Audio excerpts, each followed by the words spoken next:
तो कैसे हो दोस्तों, आए आप सभी लोग बढ़िया होंगे। तो हमने लेक्चर 1 रिकॉर्ड कर लिया है फिजिक्स का। हमारा टारगेट है 80-25 और हम 14 लेक्चर करेंगे फिजिक्स के, जिसके अंदर हम टोटल फिजिक्स को कवर कर लेंगे। तो यहाँ पे बिल्कुल टू द पॉइंट चीज़ें मैं बता रहा हूँ जो एग्जाम में डायरेक्टली पूछी जाएंगी, जिस तरह से पूछी जाएंगी। ठीक है, तो अभी हमने लास्ट लेक्चर के अंदर मोशन इन स्ट्रेट लाइन पढ़ा था। आज हम स्टार्ट करेंगे मोशन इन अ प्लेन। तो देखो, स्ट्रेट लाइन के अंदर तो हमें पता है कि किसी भी तरह से प्लस और माइनस से हम दिखा सकते हैं सीधा, कि कोई बंदा सीधा जा रहा है प्लस से दिखा दो, पीछे जा रहा है माइनस से दिखा दो। अगर वेलोसिटी आगे की तरफ है तो प्लस से दिखा दो, पीछे की तरफ है माइनस से दिखा दो। लेकिन अगर एक प्लेन में हम आ जाते हैं तब हम किस तरह से दिखाते हैं, तब हमें जरूरत पड़ती है वेक्टर्स की। तो वेक्टर और स्केलर तुम्हें पता होना चाहिए क्या होते हैं। देखो, वेक्टर्स क्या होते हैं, जिसकी डायरेक्शन हो। ठीक है, कोई भी चीज़ किधर भी जा रही है, ठीक है, तो उसकी एक डायरेक्शन होगी, उसका एक मैग्नीट्यूड होगा कि इतनी है, 5 मीटर पर सेकंड से जा रही है लेकिन किधर को जा रहा है तो वो डायरेक्शन होती है। तो अगर डायरेक्शन नहीं गिवन है और मतलब खाली मैग्नीट्यूड है तो वो स्पीड में आ जाता है, स्पीड स्केलर होती है। ठीक है, तो कुछ चीज़ें होती है जैसे टाइम हुआ, डेंसिटी हुई, ये सब स्केलर में काउंट होती हैं, जिनकी डायरेक्शन नहीं हो सकती है। वहीं हमारी डिस्प्लेसमेंट हुआ, हमारी एक्सलेरेशन हुआ, वेलोसिटी हुआ, इन सब की डायरेक्शंस होती हैं, तो इन्हें हम वेक्टर्स बोलते हैं। तो बेसिक इंट्रोडक्शन तुम्हें पता है, लेकिन मैं फिर भी दे रहा हूँ ताकि एक बेस थोड़ा सा बन जाए। ठीक है, तो अभी तुम्हें वेक्टर्स के अंदर क्या क्या चीज़ें जाननी है जो एग्जाम में पूछी जाएंगी। ठीक है, तुम्हें थोड़ी सी चीज़ें पता होनी चाहिए। सबसे पहले तो पोजिशन वेक्टर्स क्या होते हैं और बीच में वेक्टर्स कैसे निकालते हैं हम। ये सिंपल हमारा एक्स वाई है। ठीक है, इसके अंदर कोई भी एक पॉइंट है, उसे तुम्हें वेक्टर से दिखाना है तो वो पोजीशन वेक्टर से दिखाया जाता है। मान लो ये ए है, ठीक है, और ये बी है और ये ओरिजिन है, तो ये ओ ए, ये है हमारा ए का पोजीशन वेक्टर। इसे कैसे दिखाओगे, अगर यहाँ पे एक्स वाई जेड है, एक्स वाई है खाली, और यहाँ पे 0 0 है, तो एक्स आई कैप प्लस वाई जे कैप। ठीक है, ये पोजीशन वेक्टर है इसका। और बी का दिखाना है, यहाँ पे इसे x1 y1 कह दो, ये x2 y2 हो जाएगा, तो ये बी का आ जाएगा। तो ओ बी वेक्टर क्या है, पोजीशन वेक्टर है हमारा, किसका, बी का। अब ये तो हो गया पोजीशन वेक्टर कैसे दिखाएंगे। तीसरी चीज है हमारी कि अब ए बी वेक्टर हमें दिखाना है। ठीक है, ये तो हो गया ए वेक्टर का, ये बी वेक्टर का। अब ए बी वेक्टर अगर तुम्हें दिखाना है तो ए बी का फॉर्मूला सिंपल सा याद रखो, ए बी होता है हमारा ओ बी माइनस ओ ए। ये ट्राइंगल लॉ से ही आता है, लेकिन बेसिकली तुम ये चीज याद रखो, बहुत यूजफुल होगी तुम्हारे। अब जो हमारी नेक्स्ट चीज है वो है triangle law of addition and the parallelogram law of addition. तो दो चीजें हैं, दो वेक्टर तुम्हें ऐड करने हैं, सब्ट्रैक्ट करने हैं, तो उसके लिए बस तुम्हें एडिशन पता होना चाहिए, क्योंकि सब्ट्रैक्शन के अंदर हम सिंपली माइनस ले लेते हैं। तो ये हमारा ए है, ये हमारा बी है। ठीक है, अब इन्हें तुम्हें अगर ऐड करना है तो यहाँ से एक पैरेलल लाइन ड्रॉ करोगे, यहाँ से एक पैरेलल लाइन ड्रॉ करोगे, उसके बाद इसे यहाँ से मिला दोगे। तो ये जो होगा हमारा वेक्टर, रिजल्टेंट वेक्टर, ये ए प्लस बी होगा। ठीक है, तो ये तुम्हें ए प्लस बी दे देगा। वहीं अगर तुम इसे ट्राइंगल लॉ से देखोगे, ट्राइंगल लॉ के अंदर क्या होता है, ये हेड होता है, ये टेल होती है। तो यहाँ पे हम ऐसे रखेंगे और इसको हम वेक्टर को पैरेलली किधर भी लेके जा सकते हैं, लेकिन पैरेलल होना चाहिए। तो इस ए को उठा के यहाँ पे रख लेते हैं। ठीक है, ये ए है, ये बी है। अब पहले वाले के टेल से दूसरे वाले का हेड मिला देना है, तो ये हो गया ट्राइंगल लॉ। अब देखो, ये हमारा रिजल्टेंट मिला, ये भी हमारा सेम ही है, तो इसलिए हम दोनों से किसी भी से निकाल सकते हैं, सेम ही मिलेगा हमें आर। ठीक है, अगर तुम्हें यहाँ सब्ट्रैक्शन करना होता तो तुम बी का नेगेटिव लोगे, बी का नेगेटिव हो जाएगा माइनस बी। ठीक है, और ये है हमारा ए। तो ए को अब यहाँ से उठा के हमें थोड़ा यहाँ पे रखना पड़ेगा। ठीक है, क्योंकि हमें अगर ट्राइंगल लॉ यूज करना है। अगर ट्राइंगल लॉ नहीं यूज करना है तो सिंपल पैरेललोग्राम कैसे बनाएंगे, एक यहाँ से खींचेंगे और एक यहाँ से डालेंगे, तो ये भी हमें जो मिलेगा ये ए माइनस बी मिलेगा। ठीक है, और अगर तुम ट्राइंगल लॉ से भी निकालोगे ए माइनस बी, इसे यहाँ पे उठा के यहाँ पे रखोगे तो भी हमें यही मिलेगा। तो तुम्हें अभी पता लग गया होगा कि सो नेक्स्ट थिंग इज कि अगर तुम्हें दो वेक्टर्स गिवन है, एक हमारा ए है और एक हमारा बी है। ठीक है, अब रिजल्टेंट मैग्नीट्यूड तुम्हें पता लग गया, मतलब रिजल्टेंट वेक्टर कैसे निकालते हैं, पैरेललोग्राम इस तरह से लॉ यूज करते हैं। ठीक है, लेकिन अब तुमसे इसका मैग्नीट्यूड पूछा जाए कि आर का मैग्नीट्यूड कितना है। तुम्हें ए का पता है, बी का पता है, लेकिन आर का कैसे निकालोगे। तो आर का मैग्नीट्यूड इक्वल टू होता है under root a square plus b square plus 2 a b cos theta. ठीक है, थीटा एंगल है ये वाला, जो कंप्लीट एंगल बन रहा है उसे हम थीटा बोलते हैं। तो ये तुम हमेशा यूज करोगे, इसे बिल्कुल रट्टा मार लो, इस पर डायरेक्ट क्वेश्चन आता है। दूसरा है हमारा, अगर यहाँ पे एक अल्फा एंगल है, ठीक है, और यहाँ से इस तरह से तुम ट्राइंगल कंप्लीट कर सकते हो इसे। ठीक है, और यहाँ पे जो हमारा है ये बीटा एंगल है, तो एक साइन लॉ होता है। ठीक है, तो ये भी हमारा यहाँ पे थीटा ही होगा। ठीक है, तो साइन लॉ हमारा क्या कहता है कि ये आर है, R over sine theta equal to, ये हमारा ए है, A over sine alpha equal to ये बी है, बी ओवर साइन बीटा। तो कई बार इस रिलेशन पे डायरेक्ट क्वेश्चन बन जाते हैं, तो तुम्हें ये रिलेशन भी पता होनी चाहिए, ठीक है। ये मैग्नीट्यूड्स हैं आर ए एंड बी के, ठीक है। और यहाँ से और क्या चीज़ निकल सकती है, यहाँ से अगर तुम tan अल्फा निकालोगे तो कितना होता है, ये b है, सॉरी ये a है, तो a साइन थीटा, ठीक है, a sine theta divide by b, ये मैग्नीट्यूड्स हैं सारे, b plus a cos theta, ये वाला होगा। तो ये दो रिलेशन हमारी यहाँ पे बन गई। ये तीन रिलेशन है जो तुम्हें पता होनी चाहिए इसके बारे में, a और b की, ठीक है। r कैसे निकालेंगे, और अगर r दे रखा है, अगर ये एंगल दे रखे हैं कोई से भी, तो इन्हें कैसे यूज़ करते हैं, सिंपल ट्राइंगल के अंदर भी तुम लगा सकते हो। यहाँ ये एंगल अल्फा है, ये बीटा है, ये गामा है, ठीक है। तो यहाँ पे कैसे होगा, अगर ये a है, ये b है, ये c है, तो a over sine beta, b over sign gamma, c over sine alpha, ठीक है। ये सब इक्वल होते हैं, तो ये साइन लो बोलते हैं इसे। तो तुम्हें पता होना चाहिए और tan अल्फा का भी पता होना चाहिए, ठीक है। आई होप ये क्लियर हो गया होगा। तो एक सिंपल से क्वेश्चन है हमारे से, देख लेते हैं। मान लो रेन है, ठीक है, रेन फॉल कर रही है 1 मीटर पर सेकंड की स्पीड से, ठीक है, डाउनवर्ड। और हमारा एक कोई बंदा है, वो, ठीक है, बंदा नहीं है, कोई विंड है हमारी। विंड क्या है, विंड की स्पीड दे रखी है ईस्ट से वेस्ट की तरफ 1 मीटर पर सेकंड से जा रही है। तो अगर कोई लड़का है जो रोड पे खड़ा है, तो उसे कितने एंगल पे, मतलब जो अपना अम्ब्रेला है वो रखना चाहिए ताकि वो भीगे ना, ठीक है। तो तुम इसका रिजल्टेंट निकालोगे, इस तरह से आएगा। तो एक ये थीटा एंगल मिलेगा तुम्हें, ठीक है, यहाँ से थीटा मिलेगा, ये भी थीटा होगा, बराबर होंगे। तो अगर तुम वर्टिकल से इतना थीटा एंगल बना दो तो वो बारिश रुक जाएगी, ठीक है। तो ये थीटा एंगल कितना है, यहाँ 1 है, यहाँ 1 है, तो ये 45 हो जाएगा। तो यहाँ पे आंसर क्या होगा, 45 डिग्री होगा। इस तरह से एक और क्वेश्चन है कि अगर कोई बोट है, ठीक है, वो समुद्र के अंदर है, रेस लगी हुई है, तो 25 मीटर पर सेकंड की स्पीड से वो नॉर्थ की तरफ जा रही है, ठीक है। और हमें बोला हुआ है कि जो करंट है, जो मतलब वाटर है, उसकी डायरेक्शन क्या है कि 60 डिग्री ईस्ट ऑफ साउथ दे रखा है, ठीक है। तो हम बोल देते हैं ये नॉर्थ है, ये ईस्ट है, ये वेस्ट है, और ये साउथ है। तो 60 डिग्री ईस्ट ऑफ साउथ, तो मीन यहाँ से 60 डिग्री बनेगा, ठीक है। इस तरफ हमारी वाटर करंट की डायरेक्शन है और इस तरफ हमारी बोट जा रही है, ठीक है। तो एक नेट वेलोसिटी हमसे रिजल्टेंट वेलोसिटी पूछ ली गई है। तो कैसे पता लगाओगे, तो बीच का एंगल पता लगाना होगा। ये 120 है, इसका मैग्नीट्यूड तुम्हें पता है कितना, मान लो 10 की स्पीड से जा रहा है करंट जो है हमारा, और ये 25 है, और ये बीच में 120 एंगल। तो अब तुम्हें रिजल्टेंट बतानी है, ठीक है। तो उसके लिए क्या यूज़ करोगे, सिंपल ये फॉर्मूला, ए का मैग्नीट्यूड स्क्वायर, बी का स्क्वायर, 2ab, थीटा कितना है 120। तो cos 120 कितना होता है, पाई माइनस 60 करोगे तो ये हो जाएगा माइनस cos 60, और cos 60 तुम्हें पता ही कितना होता है 1/2, तो माइनस 1/2 आ जाएगा यहाँ पे।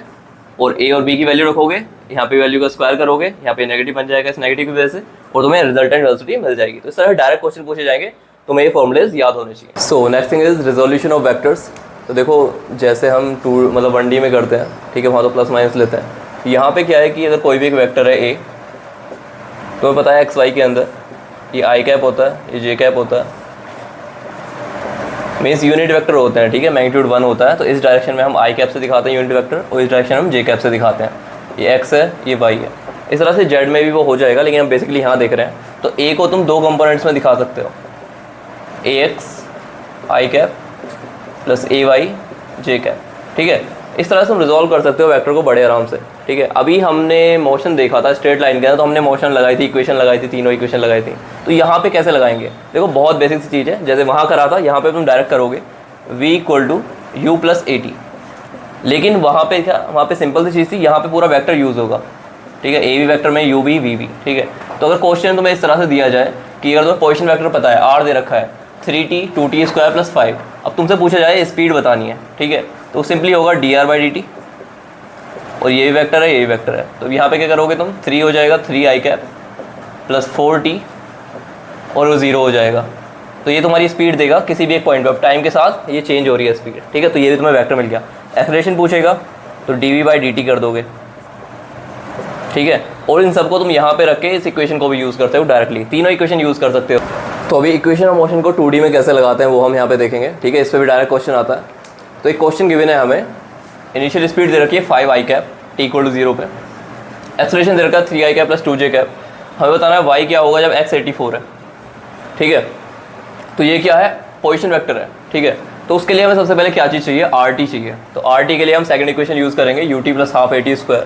तो सिंपल हमें वैल्यू सब्स्टिट्यूट करनी है यहाँ पे, 5t i कैप हो जाएगा प्लस ½ ए की वैल्यू यहाँ पे सब्स्टिट्यूट करेंगे 3i cap plus 2j cap T square, यहाँ से 5t प्लस 3/2 आई कैप आ जाएगा और टी स्क्वायर के साथ, तो यहाँ पे 5t, मतलब आई वालों को सेपरेट कर लेते हैं,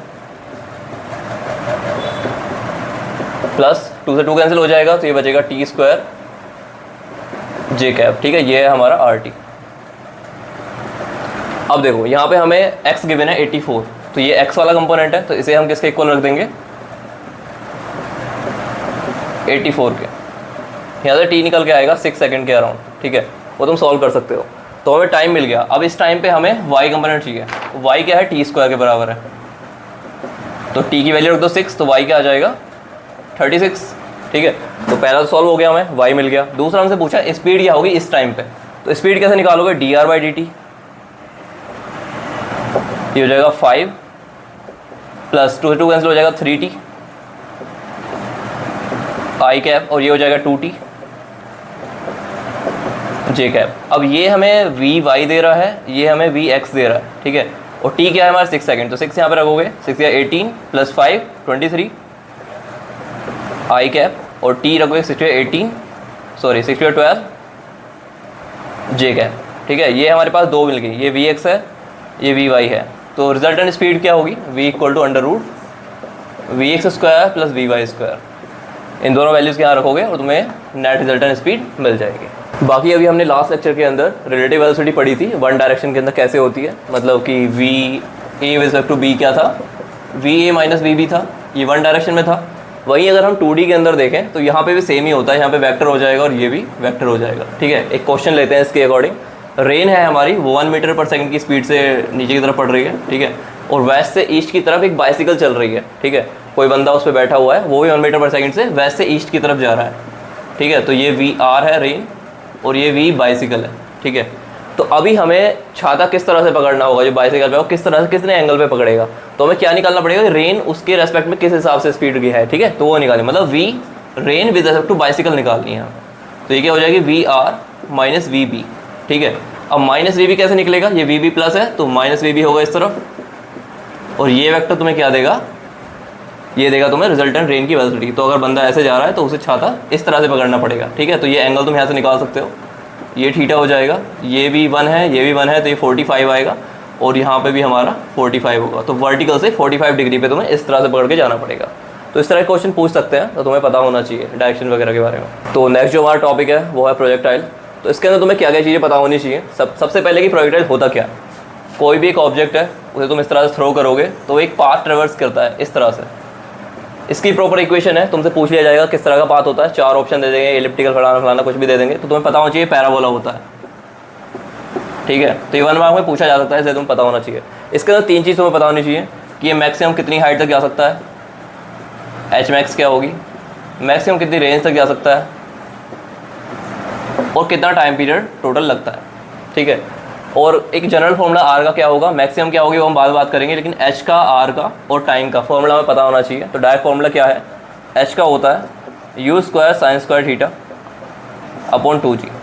अब ये क्या क्या है, सबसे पहले तो देखो यहाँ से जब कोई ऑब्जेक्ट फेंका जाएगा तो वो यू स्पीड से डाला है। ठीक है, यहाँ से थीटा एंगल बना हुआ है, तो ये जो स्पीड होती है, ये जो चीज़ मैं बता रहा हूँ, इनको कॉन्सेप्ट को दिमाग में डाल लो तो तुम बड़े आसानी से क्वेश्चन सॉल्व कर लोगे। ये स्पीड हमेशा कांस्टेंट रहेगी पूरे रास्ते, you cos theta, x component same है, यू कॉस थीटा ही रहेगा। अब ये हो गया यू साइन थीटा। ये जो भी वैल्यू आ रही हैं इन्हें तुम ऐसे डील करो जैसे हम वन डायमेंशन में डील कर रहे थे। मतलब कि अब ये हमारी एक स्पीड है और कोई ऑब्जेक्ट है ऊपर नीचे उछाला जा रहा है, तो उसका टाइम पीरियड निकालना है, मैक्सिमम कितनी रेंज तक जाएगा, वो चीज़ें तुम्हें निकालनी है। तो उस तरह से तुम सॉल्व कर सकते हो। ऐसी इस स्पीड को कांस्टेंट स्पीड मानो और इस डायरेक्शन में है, तो वो चीज़ उस हिसाब से सॉल्व करो। अलग अलग सॉल्व करोगे, किसी भी पॉइंट पे तुम वी निकाल सकते हो। ठीक है, तो अभी इनके हिसाब से डायरेक्ट फॉर्मुलेस क्या है, मैक्सिमम हाइट तुमसे पूछेगा, एच पूछेगा किसी भी पॉइंट पे, तो यूज़ का sine square theta upon 2g, ये एच मैक्स है। अगर टाइम पीरियड पूछेगा पूरा टाइम कितना लगा, तो टाइम होता है 2u sine theta upon g। खाली हाफ टाइम पूछेगा तो 2 हटा दो यहाँ से, u sine theta upon g। Range पूछेगा u square upon g sine 2 theta, ये रेंज होती है। मैक्सिमम रेंज कब होगी, जब ये 1 हो जाएगा, उसके लिए थीटा 45 होना पड़ेगा, तो मैक्सिमम रेंज होती है यू स्क्वायर अपॉन जी, उसके लिए थीटा होना चाहिए 45 डिग्री। एक और चीज़ हमें पता होनी चाहिए कि 45 डिग्री पे जब तुमने डाला है तो उससे प्लस में जितना कितना भी डिग्री बढ़ा लो, अगर तुम 2 डिग्री प्लस करोगे या 2 डिग्री माइनस करोगे तो रेंज सेम रहेगी, ठीक है। कम ही होनी है लेकिन सेम रहेगी, चाहे 47 कर लो या 43 कर लो, रेंज सेम रहेगी। तो ये 2-3 चीज़ तुम्हें यहाँ पे पता होनी चाहिए। तो क्वेश्चन है हमारे पास कि एक बंदा है वो 490 मीटर हाइट पे खड़ा हुआ है, ठीक है। उसने एक बॉल है जो 15 मीटर पर सेकंड की स्पीड से हॉरिजॉन्टली थ्रो की है, हॉरिजॉन्टली, ठीक है। तो एक प्रोजेक्टाइल पाथ ट्रेवर्स करेगी इस तरह से।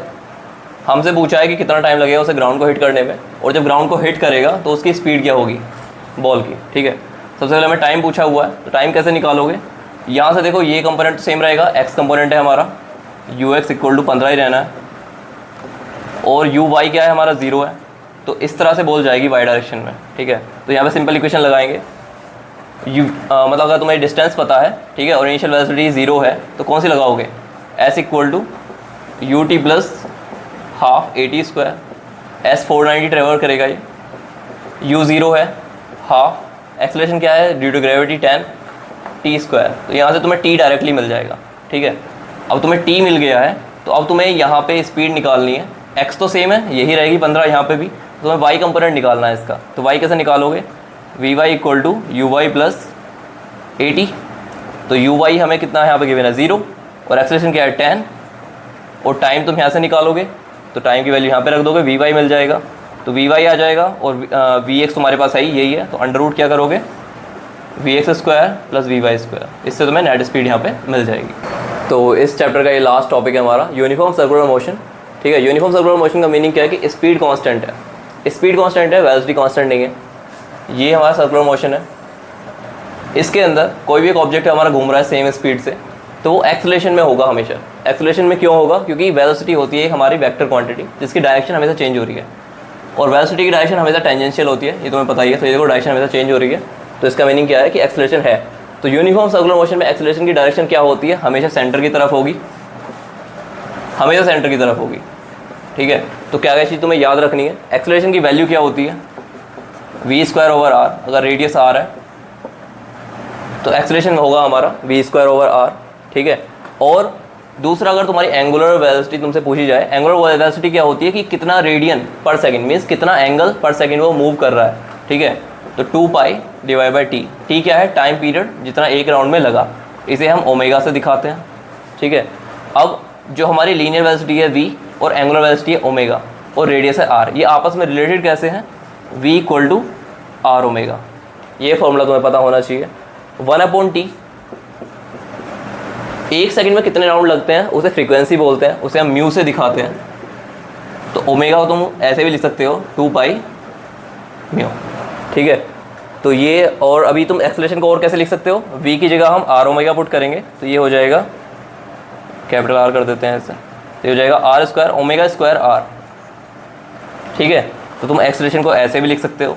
ये डायरेक्ट फॉर्मूलाज हैं, इनके ऊपर ही क्वेश्चन डायरेक्ट पूछे जाएंगे यूनिफॉर्म सर्कुलर मोशन से, ठीक है। अगर मैं बोल दूं कि एक 12 मीटर की रेडियस पे कोई भी एक कैटल वगैरह तुमने बांध रखा है और वो इस तरह से घूम रहा है गोल गोल, ठीक है, और वो 7 रिवॉल्यूशन लगाता है 100 सेकेंड्स में, ठीक है।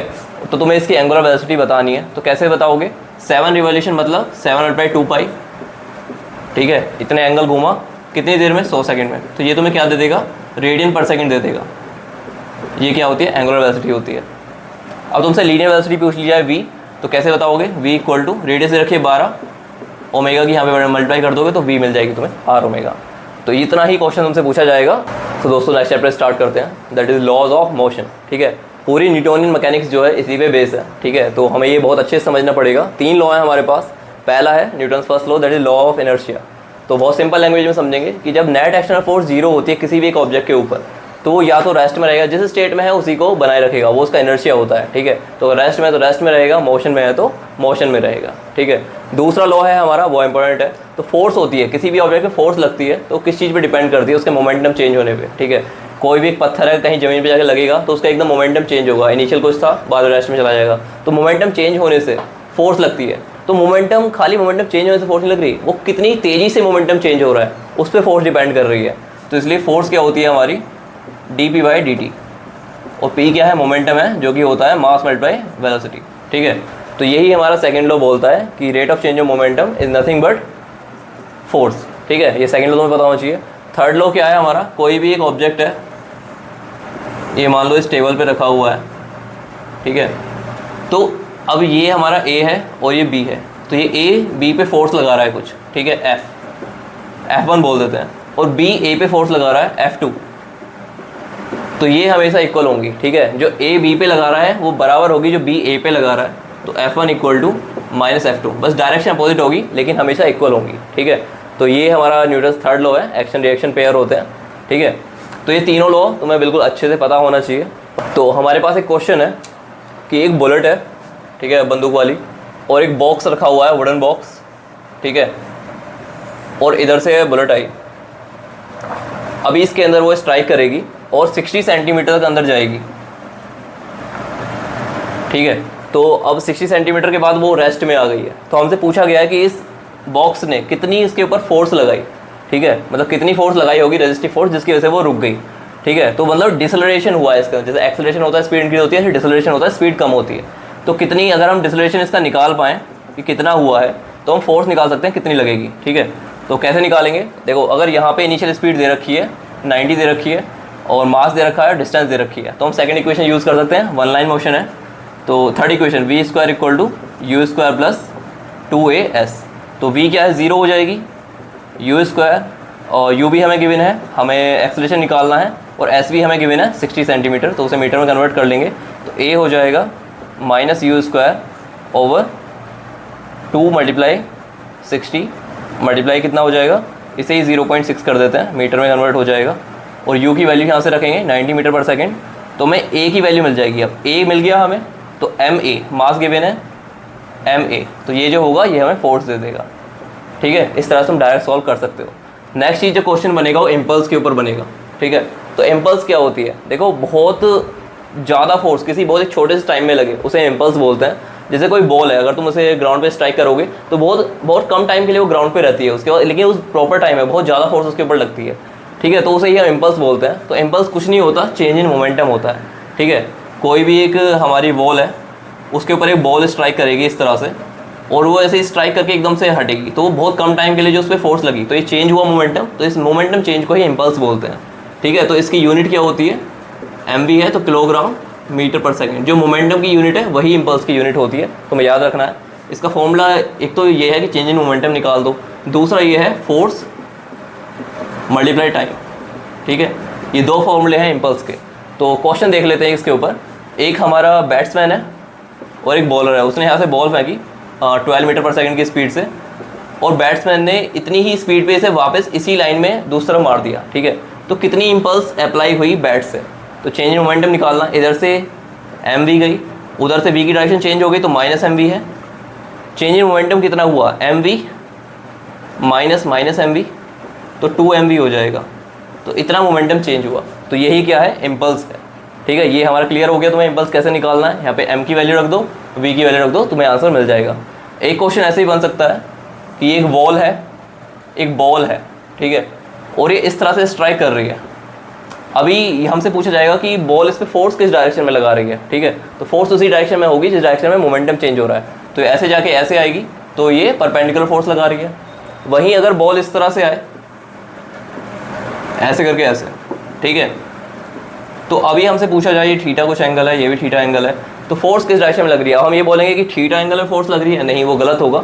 यहाँ पे भी फोर्स हमारी परपेंडिकुलर लग रही है, क्योंकि तुम देखोगे इसके दो कंपोनेंट बनेंगे, एक तो ये वाला कंपोनेंट बनेगा, ठीक है, यहाँ से ये कंपोनेंट है और एक ये कंपोनेंट है, तो मोमेंटम चेंज बस इसी का होगा। ये यहाँ पे जाके उसके जब ऐसे आ रहा है, तो यहाँ पे भी दो कंपोनेंट कौन कौन से हैं हमारे, एक ये है और एक ये है, तो ये अभी भी इस डायरेक्शन में है, अभी भी इस डायरेक्शन में है, लेकिन इस डायरेक्शन की मोमेंटम चेंज हो चुकी है, ठीक है। तो हमारी बस एक्स एक्सिस की डायरेक्शन मोमेंटम चेंज हुआ है, तो फोर्स भी हमारी परपेंडिकुलर लगी है। इसके अंदर जब तुम इसका मोमेंटम माइनस का मोमेंटम करोगे तो 0 हो जाएगा, लेकिन यहाँ पे हमारा 2mu हो जाएगा, तो फोर्स किस डायरेक्शन में, परपेंडिकुलर। तो इस तरह से तुम इन क्वेश्चंस को एनालाइज कर सकते हो बहुत ही ईजी वे में। लॉ है हमारा जो कंजर्वेशन ऑफ मोमेंटम के नाम से फेमस है, ठीक है। तो उसके अंदर क्या होता है, कोई भी एक सिस्टम है हमारा, ठीक है, एक सिस्टम है जिसके अंदर दो पार्टिकल ही हैं बेसिक, ठीक है, तो उन दो पार्टिकल का मोमेंटम कंबाइंडली हमेशा सेम रहेगा, ठीक है। मान लो एक दो बॉल्स हैं, ठीक है, ये मूव कर रही हैं फ्लोर के ऊपर, ठीक है, ये इधर को जा रही है, इधर को जा रही है, ठीक है, या फिर इधर को किधर भी जा सकती हैं, ठीक है। तो इनिशियली कुछ इनका मोमेंटम है, ठीक है, m1 u1 इसकी स्पीड है, u2 इसकी स्पीड है, प्लस m2 u2, ये कंबाइंड एक सिस्टम है जिसका मोमेंटम इतना है। तो ये हमेशा बराबर रहेगा किसी भी एक टी टाइम आफ्टर, मतलब अभी t इक्वल टू 0 पर ये है, t इक्वल टू 5 सेकेंड पे भी अगर तुम निकालोगे तो इसकी स्पीड मान लो v1 हो जाए कुछ, तो m1 v1 plus m2 v2, ये हमेशा बराबर रहेंगे। ठीक है, इसी को बोलते हैं कंजर्वेशन ऑफ मोमेंटम। ठीक है, जैसे एक तुम दे सकते हो गन होती है हमारी, ठीक है, गन के अंदर बुलेट है, तो इनिशियली क्या है उनका मोमेंटम 0 है, कुछ भी मूव नहीं कर रहा, लेकिन फाइनल क्या है जब बुलेट हमारी बाहर की तरफ को निकलती है तो जो हमारी जो गन है वो पीछे की तरफ को रिवर्ट बैक होती है, तो उनका क्या है कंबाइंड जो मोमेंटम है कॉन्स्टेंट रहता है, 0 के बराबर रहता है। तो इनिशियल 0 था तो फाइनल भी क्या होगा हमारा 0 होगा। तो इस इक्वेशन को तुम डायरेक्टली यूज़ करते हो, स्पीड की वैल्यू रखते हो और तुम्हें मिल जाती है। जैसे मान लो बुलेट की स्पीड दे दी कि 5 मीटर पर सेकंड से निकली है और तुम्हें v2 निकालना है, दोनों का मास गिवन है, बुलेट का भी और हमारा गन का भी, तो v2 तुम यहाँ से डायरेक्टली निकाल सकते हो। v2 हो जाएगा हमारा minus m1 v1 divide by m2। तो कुछ भी एक चीज़ गिवन होगी दूसरी तुम निकाल सकते हो। तुम्हें याद रखना है कि इनिशियल मोमेंटम बराबर होगा हमेशा फाइनल मोमेंटम के, तो इनिशियल मोमेंटम 0 है तो फाइनल मोमेंटम को 0 के बराबर रख दो। ठीक है, इस पे क्वेश्चन हम नेक्स्ट चैप्टर्स में डिस्कस करेंगे। अभी बेसिकली तुम्हें बस याद रखना है कि कंजर्वेशन ऑफ मोमेंटम होता क्या है। ठीक है, नेक्स्ट टॉपिक है हमारा फ्रिक्शन। तो फ्रिक्शन के बारे में मैं तुम्हें थोड़ा सा पहले डिफाइन कर देता हूँ, फिर क्वेश्चन डिस्कस करेंगे। तो 3 तरह के हमारे फ्रिक्शन होते हैं, एक होता है स्टैटिक फ्रिक्शन, दूसरा होता है लिमिटिंग और थर्ड है हमारा काइनेटिक। कोई भी एक ऑब्जेक्ट है, ठीक है, वो एक सरफेस पे रखा हुआ है, ठीक है, इस पे तुम F फोर्स लगा रहे हो, वो अभी मूव नहीं कर रहा है। ठीक है, तुम फोर्स धीरे धीरे इंक्रीज़ कर रहे हो लेकिन अभी तक वो मूव नहीं कर रहा है। तो जैसे जैसे तुम फोर्स इंक्रीज़ कर रहे हो उस पर स्टैटिक फ्रिक्शन जो है हमारा वो लग रहा है, और जो स्टैटिक फ्रिक्शन है उसकी वैल्यू इंक्रीज़ होती चली जाएगी। जैसे जैसे फोर्स तुम बढ़ाओगे उस तरह से Fs भी इंक्रीज़ होता चला जाएगा रिवर्स डायरेक्शन में। ठीक है, एक पॉइंट आएगा जब ये मूव करना स्टार्ट कर देगा तो मैक्सिमम वैल्यू होती है Fs की। ठीक है, तो Fs क्या है कि मिनिमम 0 से मैक्सिमम तक जाता है। ठीक है, उसके बाद वो चीज़ें मूव करनी स्टार्ट हो जाएगी, तब उसके ऊपर क्या है फ्रिक्शन चेंज हो जाएगा, काइनेटिक फ्रिक्शन के अंदर आता है। जब चीज़ बॉडी मूव कर रही है तब जब फ्रिक्शन लगेगा उसे काइनेटिक फ्रिक्शन बोलते हैं। इनिशियली जब वो मूव नहीं कर रहा था तो ये Fs क्या है, जैसे फोर्स मान लो 5 न्यूटन है तो अभी मूव नहीं कर रहा है, तो स्टैटिक फ्रिक्शन भी कितना है 5 न्यूटन लग रहा है रिवर्स डायरेक्शन में। अभी तुमने 6 न्यूटन कर दिया, ये भी 6 न्यूटन है, ये 7 कर दिया, अभी भी 7, ये भी 7 हो गया, तो ये इंक्रीज़ होता जा रहा है। लेकिन एक पॉइंट के बाद इंक्रीज़ नहीं होगा, फिर अगर 7 हो गई और ये 6 से ज़्यादा नहीं बढ़ सकता तो 1 न्यूटन की फोर्स से ये आगे की तरफ मूव करेगा। ठीक है, और ये तुम्हें याद रखना है काइनेटिक फ्रिक्शन जो है हमेशा कम होता है स्टैटिक फ्रिक्शन से। एक बार बॉडी मूवमेंट में आ गई तो उस पर फ्रिक्शन कम लगेगा एज़ कम्पेयर टू जो पहले लग रहा था। ठीक है, और लिमिटिंग फ्रिक्शन क्या है कि इस पॉइंट पे जब बिल्कुल मूव ही करने वाला हो लेकिन मूव नहीं कर रहा तो उस टाइम पे जितना फ्रिक्शन लग रहा है उसे लिमिटिंग फ्रिक्शन बोलते हैं। ठीक है, अभी फ्रिक्शन का तुम्हें याद क्या रखना है, तुम्हें एक सिंपल फॉर्मूला याद रखना है, ये कितना एरिया है इसके नीचे उस पर डिपेंड नहीं करता है। इसके नीचे एक मतलब जो दो हमारे सरफेस हैं उनके बीच में कोफिशिएंट ऑफ फ्रिक्शन एक कंपोनेंट है। ठीक है, म्यू से दिखाते हैं हम, उस पर डिपेंड करता है। और एक ये नीचे की तरफ एक फोर्स लगा रहा है, इस पर रिवर्स में एक नॉर्मल फोर्स लग रही है अपवर्ड डायरेक्शन में, एन से दिखा देते हैं, उस पर डिपेंड करता है। तो म्यू एन जो फ्रिक्शन की वैल्यू है वो म्यू एन होती है। ठीक है, एन क्या है कि अगर ये मास का एम है तो एम जी फोर्स लग रही है तो म्यू एम जी फ्रिक्शन होगा। तो फ्रिक्शन की वैल्यू क्या होती है, म्यू एम जी होती है। ठीक है, ये तुम्हें याद रखना है। और ये स्टैटिक मैक्सिमम फ्रिक्शन है जो इतना है, वरना Fs जो है वो लेस देन इक्वल टू होता है म्यू एम जी के, क्योंकि मैंने बताया 0 पे 0, 1 न्यूटन 1 न्यूटन 2 न्यूटन 2 न्यूटन, तो मैक्सिमम कितना हो सकता है म्यू एम जी। तो ये फॉर्मूला तुम्हें याद रखना है, फ्रिक्शन की वैल्यू होती है म्यू एम जी।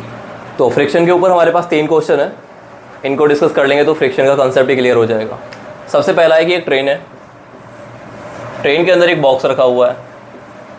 ठीक है, ट्रेन इधर की तरफ मूव कर रही है। ठीक है, ये बॉक्स आगे यहाँ रखा हुआ है, तो बेसिकली अगर फ्रिक्शन नहीं होता तो ये ट्रेन आगे चली जाती, बॉक्स पीछे हिट कर देता, लेकिन फ्रिक्शन की वजह से यहाँ पे रुका हुआ है। तो हमें बताना है मैक्सिमम एक्सेलरेशन कितना होगा जिस तक ये रुका रहेगा, जिसके बाद अगर स्पीड बढ़ी तो ये बॉक्स हल्का हल्का पीछे जाना स्टार्ट हो जाएगा। तो हमें वो मैक्सिमम एक्सेलरेशन बताना है। तो सिंपल तुम्हें याद रखना है एम ए जिस स्पीड से आगे जा रहा है, क्योंकि ये फ्रिक्शन ही है जो आगे की तरफ लग रहा है जिसकी वजह से ये यहाँ पे रुका हुआ है। तो यहाँ पे फ्रिक्शन का फॉर्मूला क्या होता है, म्यू एन, नॉर्मल फोर्स क्या है एम जी, जो ये नीचे की तरफ यहाँ नॉर्मल लग रही होगी वो एम जी होती है। तो बस ये फॉर्मूला तुम्हें लगाना है यहाँ पे। ठीक है, एम कैंसिल हो जाएगा, एक्सेलरेशन होगा म्यू जी, तो ये मैक्सिमम एक्सेलरेशन है, डायरेक्ट फॉर्मूला याद रख लो। ठीक है, इतने में काम हो जाएगा। दूसरा क्वेश्चन बनेगा कि एक कोई भी तुम्हें बोल दिया कि इतने थीटा एंगल पे कोई भी एक ऑब्जेक्ट है कि जब थीटा में इंक्रीज करना स्टार्ट किया तो इस पॉइंट पे आके, इतने थीटा पे आके ये स्लाइड करना स्टार्ट कर देगा, ठीक है। तो तुम्हें बताना है कोफिशिएंट ऑफ फ्रिक्शन क्या है इन दोनों सरफेस के बीच में, तो इस मैक्सिमम थीटा पे, जिसके बाद ये स्लाइड करना स्टार्ट कर देगा। तो बस सीधा tan थीटा निकालो, वो तुम्हारा म्यू के बराबर होगा, ठीक है। ये दूसरा फॉर्मूला है, ये तुम्हें याद रखना है। एक और थोड़ा सा कॉन्सेप्ट है जो कॉन्सेप्ट बेस है, यहाँ पे तुम्हें टी की वैल्यू निकालनी है। टी टेंशन है, ये एक ट्रॉली है जो आगे की तरफ मूव कर रही है और ये फ्रिक्शन है पीछे की तरफ लग रहा है इस पर, और ये हमारा बॉक्स है नीचे की तरफ जा रहा है, ठीक है। टी की वैल्यू निकालनी है या एक्सेलरेशन पूछ लिया जाए इसका तो वो निकालना है। तो तुम्हें इसको पहले देखना है, यहाँ पे 30 की तरफ नीचे फोर्स लग रही है, 30 माइनस टी इक्वल टू कुछ भी ma रख दो, m क्या है 3 है, तो एक्सेलरेशन वैल्यू सेम रहेगी। अब इसे देखोगे तो यहाँ t आ गया है, t माइनस एफ के इक्वल टू 20 a, ठीक है।